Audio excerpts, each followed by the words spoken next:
Now, this session absolutely has to be interactive, all right? This is where I want to know what's going on in your practices, and forgive me, I was not aware that SERPA is being purchased by a larger ACO out of Tennessee, is that correct? No. Okay, all right, fill me in, what's the... 6 of the 16 clinics will join that Ihrig ACO. Okay. And we won't be purchased by them. Okay. It's a digression of CPC plus model and the It's other government MSSP model. Yeah. It's Two government programs that don't talk to each other. Right. And that was not a political statement, I realize that. Facts are facts. Absolutely.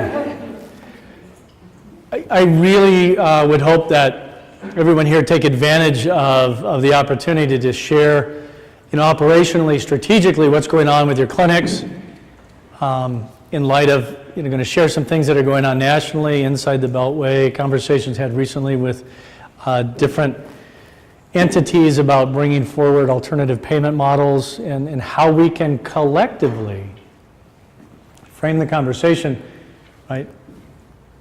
Our care delivery bring value to people, but understand that the results of that are what large organizations want to hear, CMS, payers, et cetera. It meets their ROIs, so how do we translate this point of care into those conversations inside those rooms?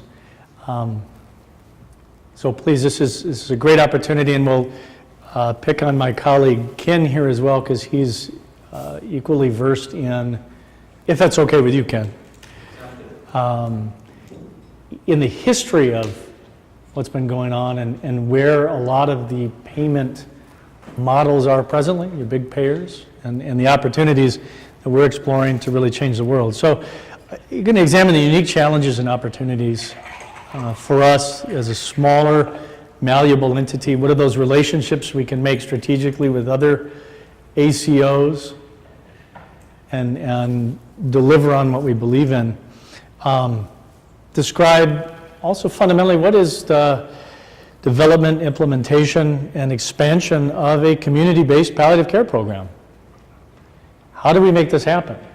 You certainly don't need a goofy fellowship-trained palliative care physician on staff to make this happen. There's a lot of 100, 200, 300 level palliative care things we can do with the resources we have. So how do we bring that to the fore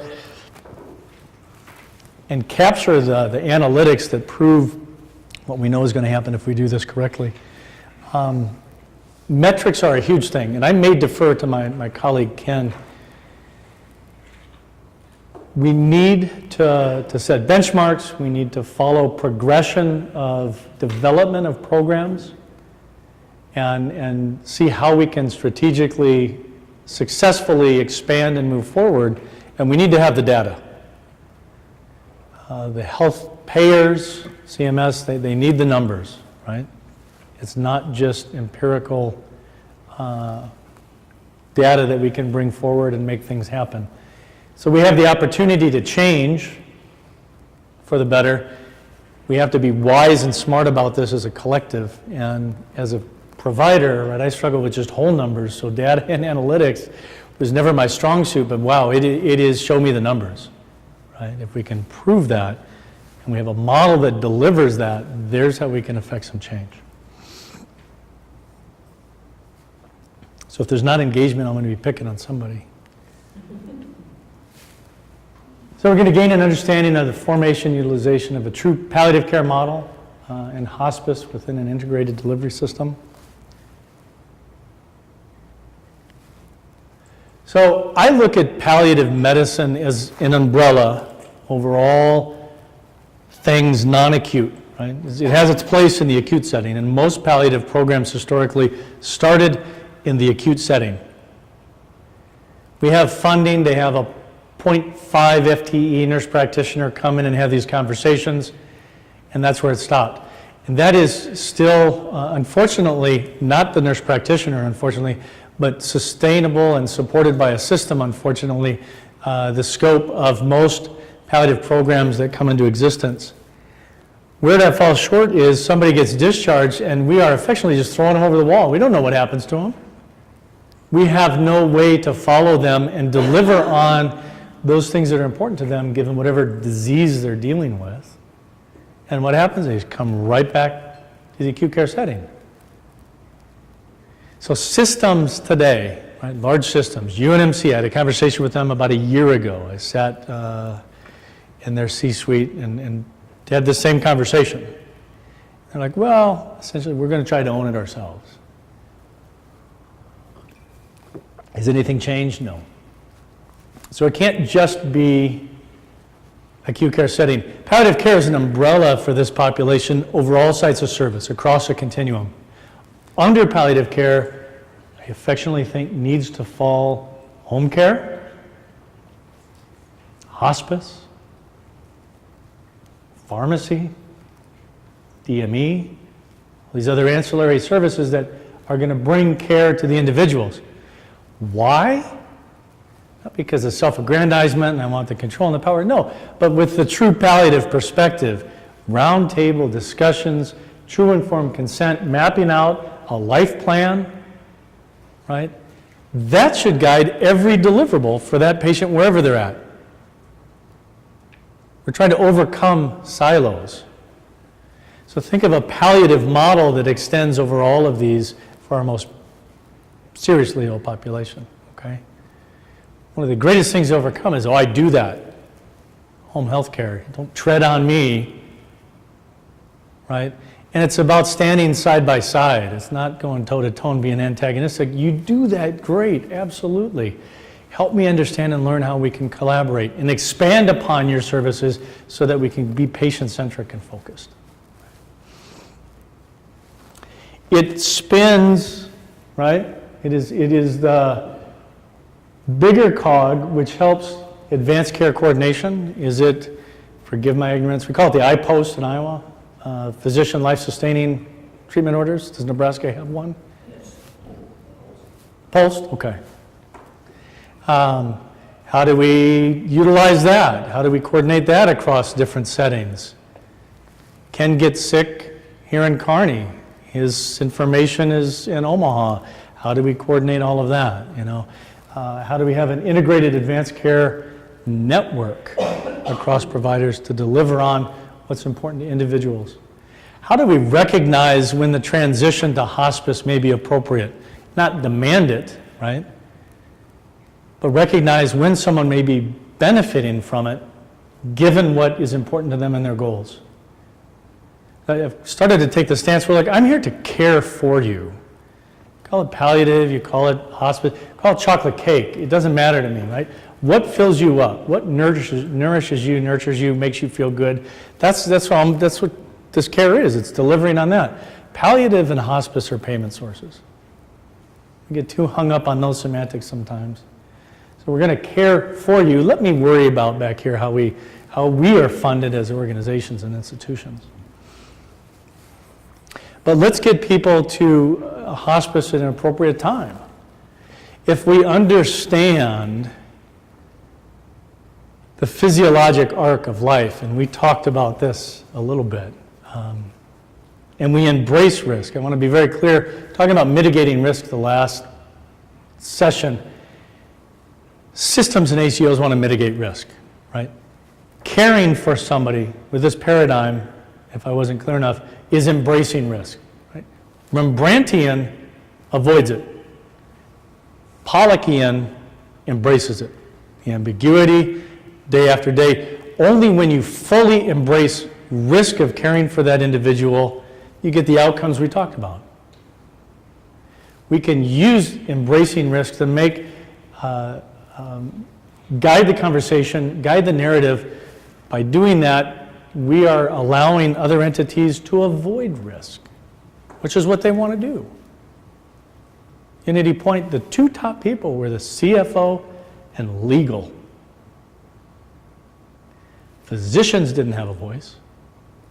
Patients didn't exist. So by accepting risk, and thank you for pointing that out, I'll be more clear next time. By truly embracing risk, are we able to mitigate it? if you will. Okay? And we know by doing so, people will transition to these programs more appropriately, live longer, and live better. I think the median time in a hospice nationally, is a pittance of what is available.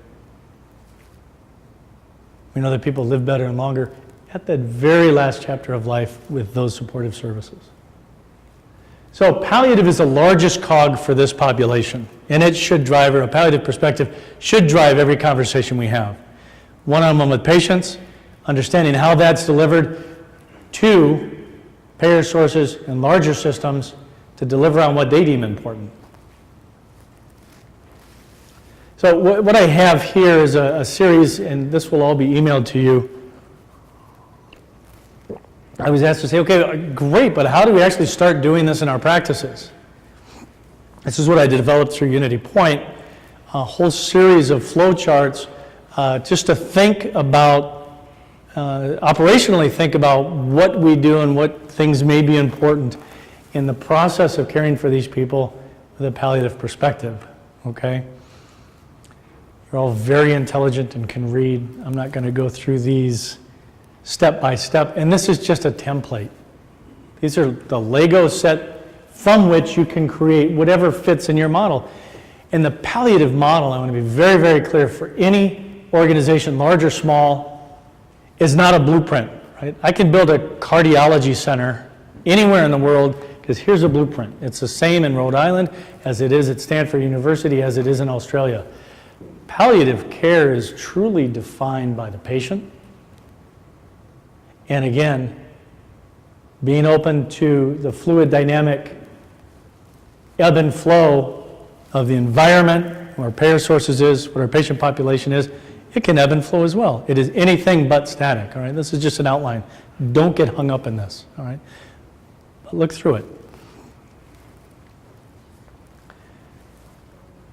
Palliative Care Navigator, again, this employs a lot of the things we talked about last session. How do you identify people? How do you make the first contact? How do you continue? How do you set up a chain that is going to deliver the care needed for this population? Ambulatory palliative care, I'm going to make the assumption a majority of the providers are here are in ambulatory care centers. Is that correct? So how does that work when someone goes off to the hospital? It's going in and sitting down initially with system leaders and saying, we understand what the problem is. It's your 30-day readmits, it's your length of stays, it's your mortality on service, it's your patient satisfaction scores. How can we be partners? If we come to the larger systems with that, they're going to listen, right? But the Unity Points and the UNMCs of the world, I have never seen them come and say, how's your practice going? What can I do to help you? Like, if I'm wrong, correct me, okay? They don't care. They just soon buy you out and plug somebody else in there with you, right? But if we come to them and say, we have a model that is going to meet what you value most, and that's your bottom line, and negate the risk that you, first of all, don't even want to take, that's going to be helpful. That gets you in the door. Not just with UNMC, what are the long-term care providers in your community? Go sit down. First day in Fort Dodge, first week I went down and said, what do you hate about the hospital? What don't you like about doctors? You know what it is. Ms. Smith farted wrong, send her to the emergency department. Right? There's no engagement, and there's no mechanism for access and to care. So we need to learn what it is they like and dislike and stand side by side, and that collective go to the systems. How'd they do it? We lost. Did they really? No, we're not done yet, right? We got a minute 57 left. This is a psychological break. What's the score? 24-19. Second and 4 in Nebraska's 28. So one of the things we can bring forth to the University of Nebraska, pursuant to Scott Frost's salary, is if they lose again, X% goes to independent providers to help set up palliative care programs. Okay? You guys are going to be able to retire by the end of the season. So we have to have a process of collaboration, identification, and constant communication and trust. We can't own it, we can't do it all ourselves. So how do we raise the playing field, no pun intended, for everybody in our area? Because what's at stake, right? We talked about it last time. It's everything we believe in and everything we want to do. If you go through this and you need more specifics, please reach out to me. We can take a deep dive. What's available is how do we flush all this out? How do we understand your particular systems and set up a 3, 6, 9, 12-month pathway for change and identify all the important players and what those conversations can be, because talking with long-term care is different than talking with DME is different than, what are those nuanced conversations? How do we frame what's important to them pursuant to what we're able to do and deliver? And it's about partnerships. I've talked about this many, many times, and we need to think differently. Again, it's not just the custodial arts, right? Lots of opportunities for us. Telemedicine, reimbursable. A lot of us are in rural areas. How do we capture that? How do we maintain our fluency in all the changes that could actually help support us deliver what we want to do? And you don't need a 57-inch plasma television in every patient's home. I mean, back in the day, this is off the record, oh hi, being filmed here, but I used FaceTime, Skype. Was it the wrong thing to do? Well, look, I'm here to care for you as a human being. I don't have the technology to engage with you, or the LPN who just graduated and has the graveyard shift, and you spike a fever. What happens? Call me, FaceTime me. Let's go face to face and figure this out together, right? So a lot of these things can be utilized and accessible without a lot of outgoing expense. You don't have to invest a lot of money to make this stuff happen. And a lot of it's reimbursable, all right? Advanced care discussions are reimbursable once a month. Telemedicine is reimbursable, all right? We're working on telephone conversations being reimbursable, all right? So there's a lot of stuff you got to dig. You got to have somebody who's willing to get their fingernails dirty, to understand how we can make this happen financially for ourselves. We have to go and we have to talk to the emergency department. We have to somehow identify our patients, not just for ourselves so we can serve them, but I don't want to say scarlet letter P for palliative, I'll say lavender, right? So that if they show up to an emergency department, let's have relationships with all of them, and they're like, oh, I recognize Miss Smith. Let's call Jim, let's call Sally and say, okay, hey, they're here. This is what's going on. How do we move forward? What's the communication? Is it the shotgun approach? $6,000 is the average cost of just walking into an emergency department. No, let's use the services available in a wise fashion. I need you to do a chest x-ray on Miss Thompson because she's been struggling with fluid overload and she's forgetting to take her Lasix because she has dementia, and her husband, who's her primary caregiver, is not competent because of dementia as well.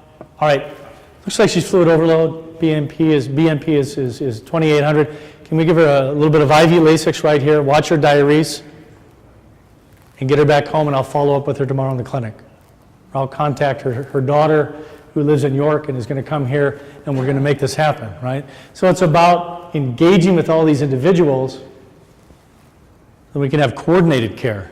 We have to be the owner of it. They're not going to do it. They're swamped. They don't know what we know.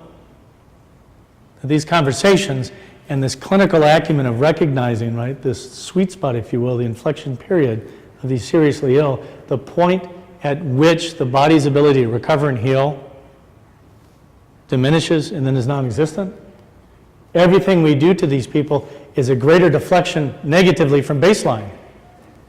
We have to be able to recognize that, articulate that to all our community partners so we can act appropriately on that. Does that make sense? We all know it. It's Mother Nature. They turn the corner. right? What are we taught as providers? We're taught to recognize disease and debility and to do something to that. If we see an increase in disease, an increase in debility, we do more. If somebody's in this period, more is caustic. More drives them further from baseline, and this cycle just perpetuates itself. Our emergency room physicians, and again, it's not a value judgment on any one individual, it's a system perspective. Our oncologists, most long-term care facilities, inpatient hospitalists, they don't see this. They don't understand it. Now we can take off the white coat, go have a beer and talk about it, and like, well, yeah, I get that. That makes perfect sense. Something happens to us when we put that stethoscope around our neck. So I really challenge us as providers to understand it, articulate it, share that message with others, help them see that there is a different period where, I don't want to say it's a zero-sum game for the patients. It's a zero-sum game if we follow the Rembrandtian model. If we recognize and raise the clinical acumen to the level where we can identify that, and we know where it's coming, right? We got a diagnosis of dementia here. Let's keep an eye out for it because we know the inevitability. It's going to be there. Let's prepare, let's have the conversations, and when it's upon us, act appropriately. So people will live better and longer and get all those ROIs that we talked about earlier and make the case for our system partners.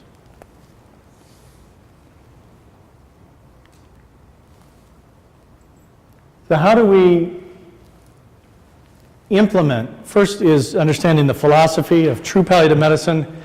It's really challenging ourselves as clinicians and empowering those that work with us to think differently about this population.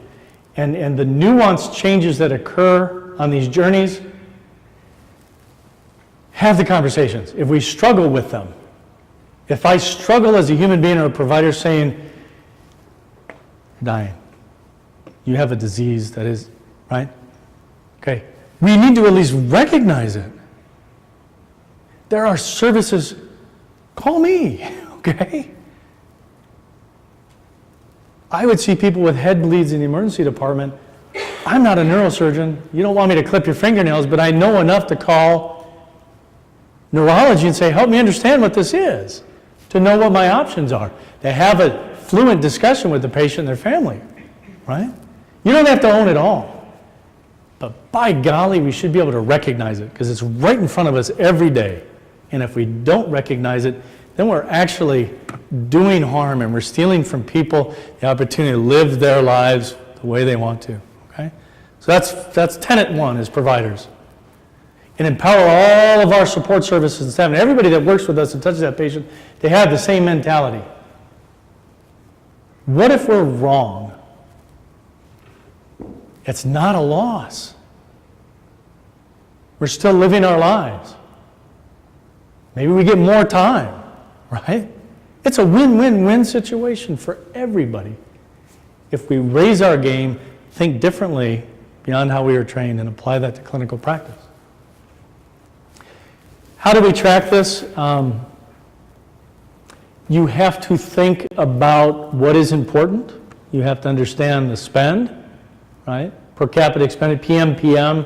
What is your ACO going to want from you? You know, they're going to have a litany of metrics you're going to be asked to gather and monitor, right? But don't limit it to that. Say, does this make sense? There's the financial, there's the hospitalization, where do they go afterwards, were they readmitted within 30 days, but maybe also on a per patient basis say, what is their satisfaction score, right? I mean, are they happy? Just ask them. What is your dyspnea? What is your nausea? Now, if you ate something I cooked, it would be a 5 out of 5, okay? And irretractable. But monitor that over time with this population. We know what's coming down the pike is higher reimbursements with higher patient satisfaction. You can deliver that through this type of engagement. You can bring that to the table, the menu of things that you can deliver to larger systems. Look, I can increase the patient satisfaction because I communicate with them, and I communicate with them across this continuum. And there's all these other things that'll happen as well. Readmissions, length of stays, etc. The Center to Advance Palliative Care, CAPC, it's based in New York City. They have accessible databases of metrics that provide real value caring for this population and allow us to have resources to understand how to articulate this case with other providers more proficiently, okay? And I'll send some links to the Center to Advance Palliative Care so that you can access that. And again, if you're navigating that labyrinth and you get stuck, you'll have my email address. Drop me a line, call me, okay? Use what has been developed and has been shown to be efficacious in not just caring for patients, but conversations with systems. Okay? Resources are available. A big component of this hour is just saying, look, it's there. You're not on your own. You're not an island of one. You've come together already as a collective. This is the next step in moving forward from a change process. A lot of these resources as well allow us to reflect on our own programs in a very honest manner to say, are we ready for change? I know everybody in my office is, but I'm not. Okay, so what does that mean? How do we get ourselves ready? How do we take that first step, check the difference it's made, readjust if we need, set another benchmark, and move forward? Very, very important.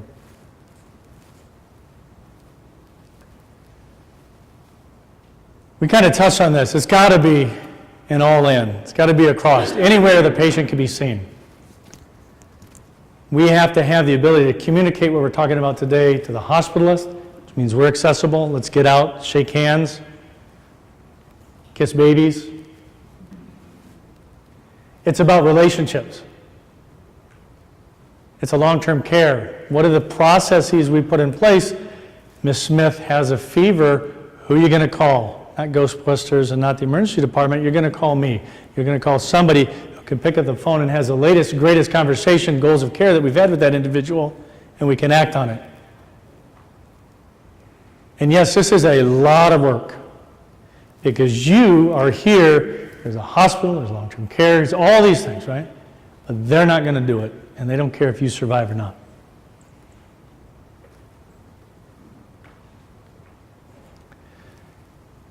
This is a very concrete, real example of what is possible at a patient level if we have this communication and we have articulated with all the significant players who can touch on what is possible, and we make it happen. When I started, it was myself and a part-time nurse. That was it. The first 12 months of our Accountable Care Organization Pioneer Project through CMS Innovation. And again, I worked on tips. So, had a 72-year-old female. She had a history of diabetes, hypertension, heart disease. She had a stroke, okay? That stroke left her with profound dysphagia. She had recurrent aspirations,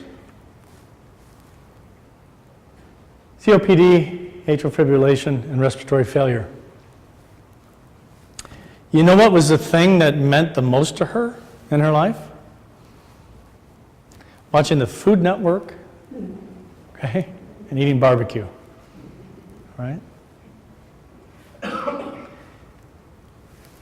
So prior to palliative care, and I broke out the archives of our system, and I figured this out to the penny. I looked at every hospitalization, outpatient clinic visit, everything that happened between 2009, 2011, true story, 27 hospitalizations in 2 years.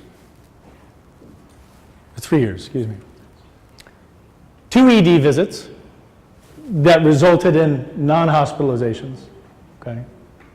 I'm not that bad at whole numbers.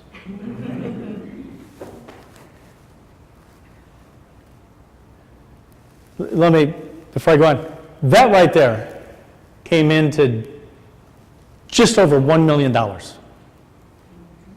Okay, $1 million in care. From the time she had her stroke and was set into a long-term care facility, during that period,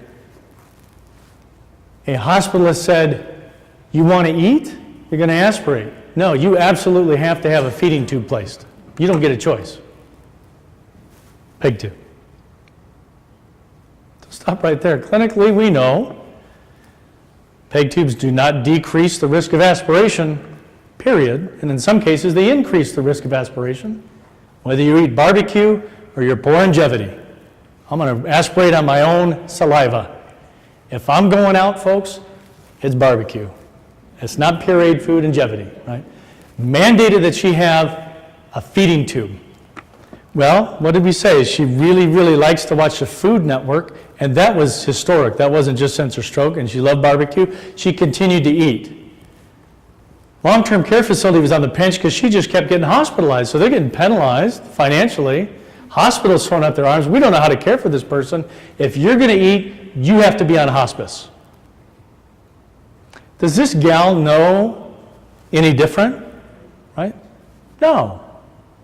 And she's not ignorant or unintelligent. She's walking this path with the trusted physicians. She was on hospice. Was her life expectancy less than 6 months? Absolutely not. Could she have died any time, choking, aspirating pneumonia? Sure. Again, any of you could if you ate something I cooked, all right? But that doesn't mean you're on hospice if you come to my house for dinner. So not only was this egregious, the way we treated her and violated her. I'm going to use a word here that I hope we can discuss at some point, and it resonates when you think about it. It's an atrocity. Through the guise of Rembrandtian medicine and our limitations of engaging with the individual, we willfully and mindfully inflicted harm on this individual. Time and time again. Think about the 10,000 people a day that enter the sandbox, just in the United States. That's a vile, vile notion. We are causing harm, sometimes grave harm, sometimes potentiating death by what we do to people, all right? Jonathan Glover, who's an author who wrote Look at Humanity Over the Last Few Centuries and looks at the Holocaust, Rwandan genocide, Gulag, all these things, he frames it that we have a moral wherewithal in all of us. We need to be able to recognize what's right and what's wrong and make the difference. We're not doing that, folks. The system doesn't support that level of acknowledgement. Right? It is an atrocity what is happening.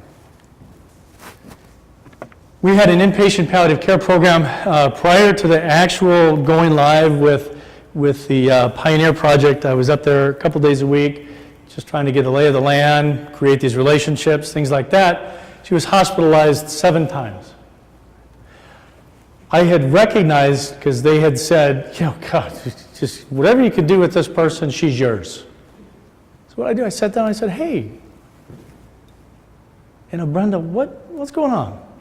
Brenda knew she had a stroke, knew she was stuff going down the wrong pipe. It makes me sick, can't breathe, I go to the hospital. Do you like that? No. How's this longevity? God, I hate it. Got cellulitis here. I mean, just all these things. What's most important to you? She goes, look, I realize I'm never going to leave this long-term care facility.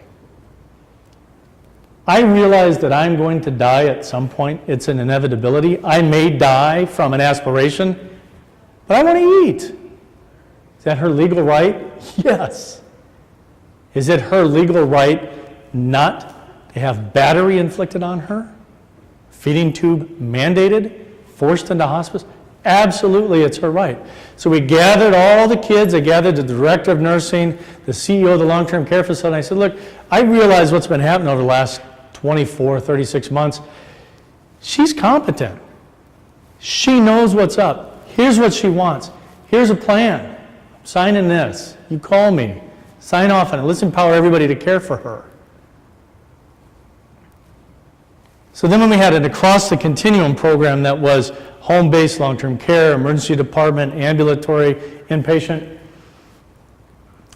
fast forward, comprehensive palliative care 213 to 216, 4 hospitalizations. Was she still getting sick? Absolutely. Were we empowering the staff at the care facility to have a higher clinical acumen and access to someone who knows what's going on? The team? Let's give her a shot of Rocephin. Let's ask about all these opportunities. Let's go to the emergency department just to do an evaluation, give me some labs, let's send her back, right? One of these hospitalizations, she had cholecystitis, so she needed her gallbladder out. It's consistent with what she wanted. I'm not responsible for that hospitalization, okay? Like I said, you don't want me clipping your fingernails, all right? Total spend, that period of time, under $25,000. 1 million atrocities, battery. And I don't say those things lightly, ladies and gentlemen. I know what they mean. All right? They're caring for a patient. Given this, given everything we talked about, how we set it up for our connectivity with engagement, the ROI to the system is, whoo, we don't have to deal with her anymore. We've decreased the 30-day readmissions. We're not being financially penalized because of that. The long-term care facility says, I'm not getting dinged. OIG's not coming after me. Why? We have a care plan. It's been discussed with everybody. It's okay. If she chokes and dies at the facility, it's not a negative, impactful thing to the facility or the hospital. She recognizes a possibility and it's okay.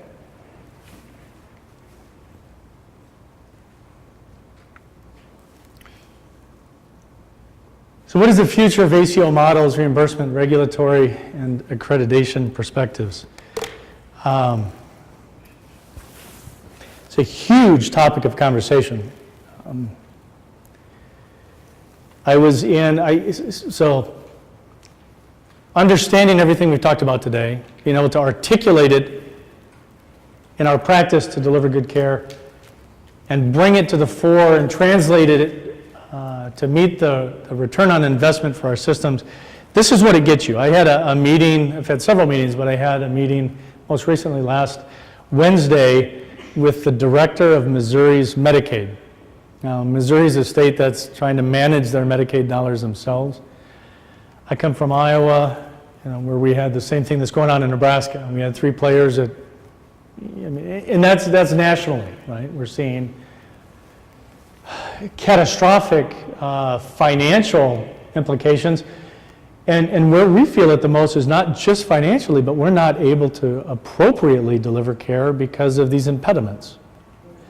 So Barnes Jewish in St. Louis and Truman Health Center in Kansas City came to the state about a year and a half ago and said, we're getting crushed. Everything we're talking about, 30-day readmits, length of stay, acute care mortality, we need help. We had had the governor's ear before he is no longer the governor, but we had met Medicaid. All these players sat at the table and said, okay, what's possible? Here's our delivery model. We can walk you through change. Let's create an alternative payment model where you pay me as a provider / institution X number of dollars a day, a capitated rate. I will assume absolute risk for that individual. And if I don't guarantee you a 5% reduction in per capita expenditures, you don't pay me a dime. Some might say, wow, you're getting paid to withhold care. No.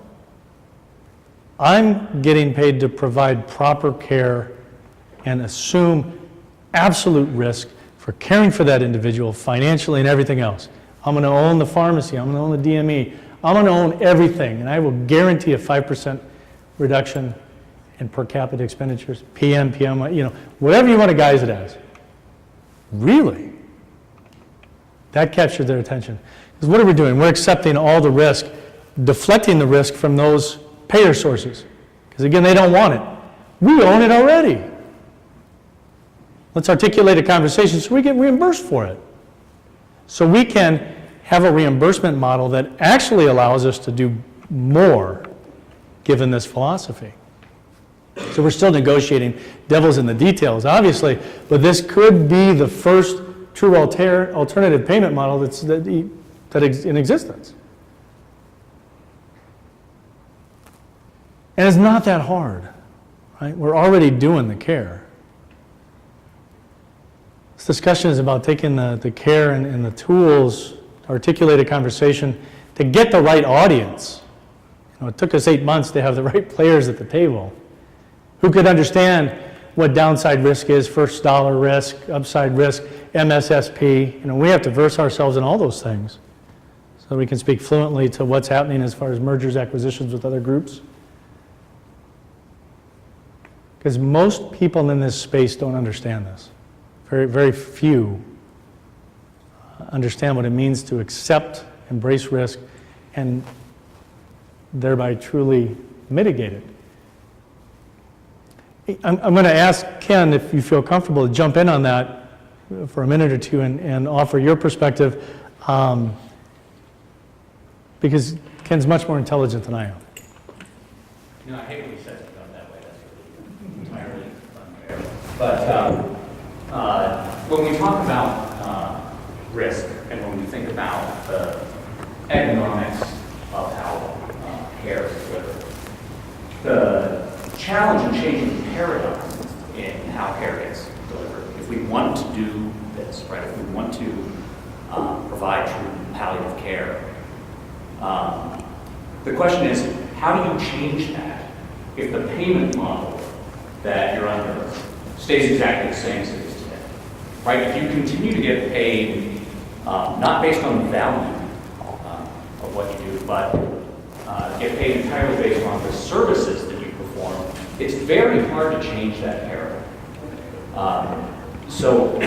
I've built several programs in several companies that have leveraged that by taking risk away from the payer, and that way you get paid for the value of what you do. You know, as an ACO, you have the opportunity to be as an at-risk ACO, but that's only partially at risk. If you think about the population that we're talking about and the percentage of the total expenditure that they make, you don't have to have a 70% impact to the median spend for those folks. Let's say you have a 25% impact on people that adopt the program. What that means in terms of your total cost of care for all your patients is that you reduce the spend by 8% or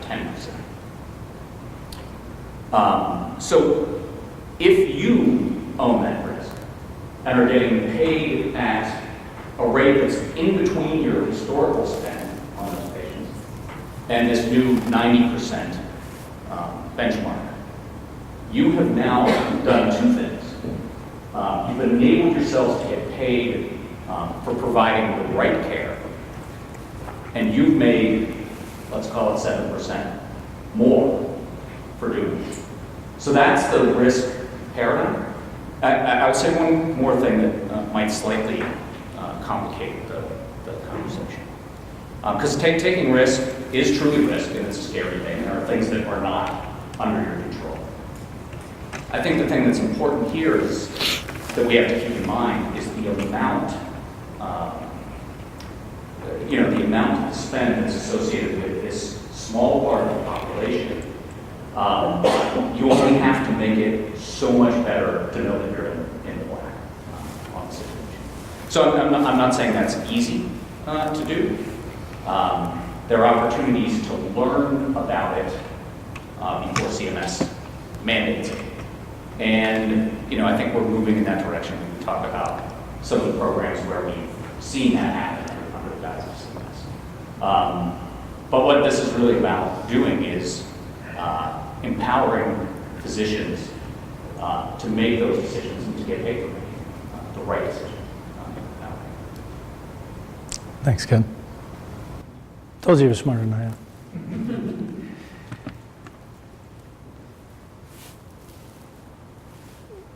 We talked about where CMS is heading, what's on the minds of the United Healthcares, Kaiser Permanentes, et cetera, the people that are paying for this, and how we can empower ourselves, like Ken said, to be in a position of delivering the right type of care and get paid to do it. and have a sustainable mechanism, right, that lends itself for what we do to have relevance over the next couple of decades and beyond. Philosophically, it's understanding how we need to think differently than how we've been trained and supported in systems at the point of care, given Mother Nature, inflection period. Right? There are resources and tools available to all of us to have those conversations. There are resources and tools available to us as providers and systems to identify operational and strategic opportunities for change, to mark them with proper analytics so they have value not just for us, but we can take those to those big gorillas in the room and say, look at what we're doing. And we need to start now. CMS is going to make changes at a much more rapid pace over the next 5 to 10 years than they have over the last 15. And theirs is going to be reactionary. And who's going to lose? We are, smaller independent providers. Because they don't care about us, and I got to be honest again, they don't care about the patient, they care about how much they're losing financially. So we need to be vehemently proactive. Utilize all these resources, come together, raise a collective dialect to make a change.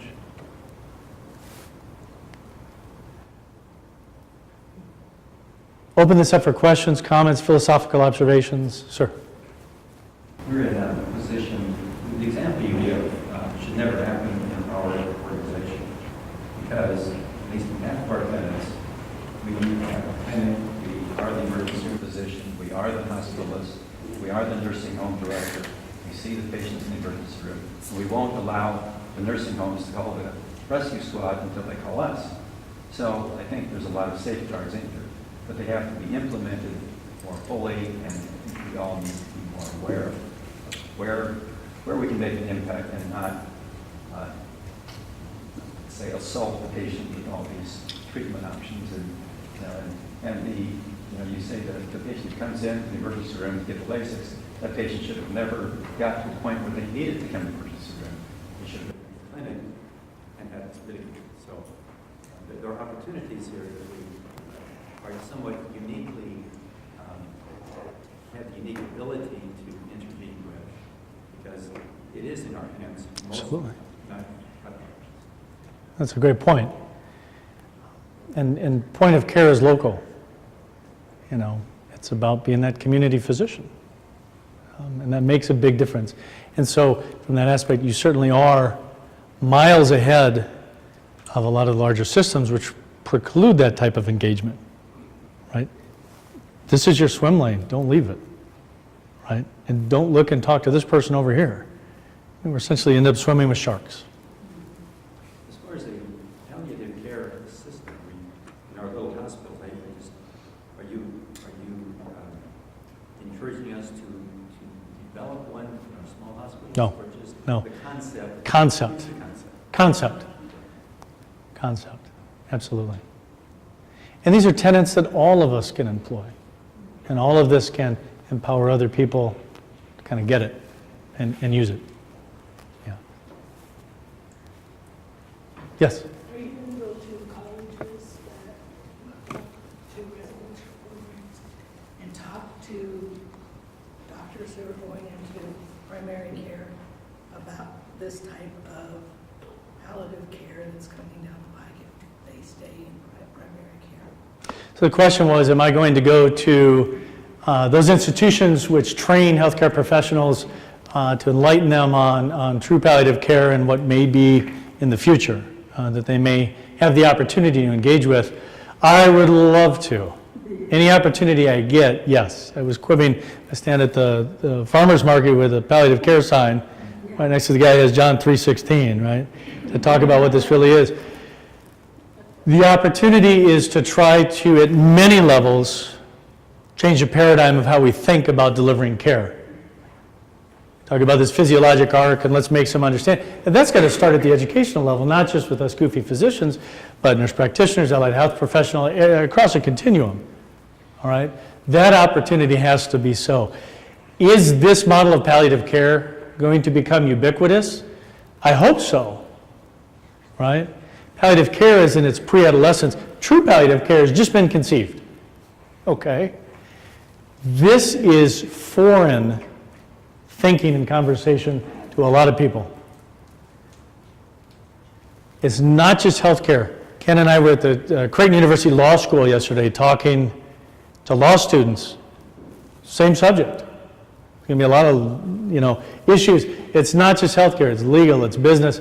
So it's how do we empower ourselves to have the conversation and spread the word to everybody, horizontally and vertically. It's going to be very, very important to know that palliative care, true palliative care, is this. It's a different voice so the patients can find their own and we can do the right thing. So if you have a group I can talk to, I'd love to.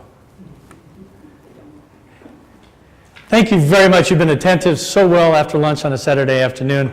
Again, reach out with any questions if there's anything I or Ken can do. We're here for you. Thank you so much.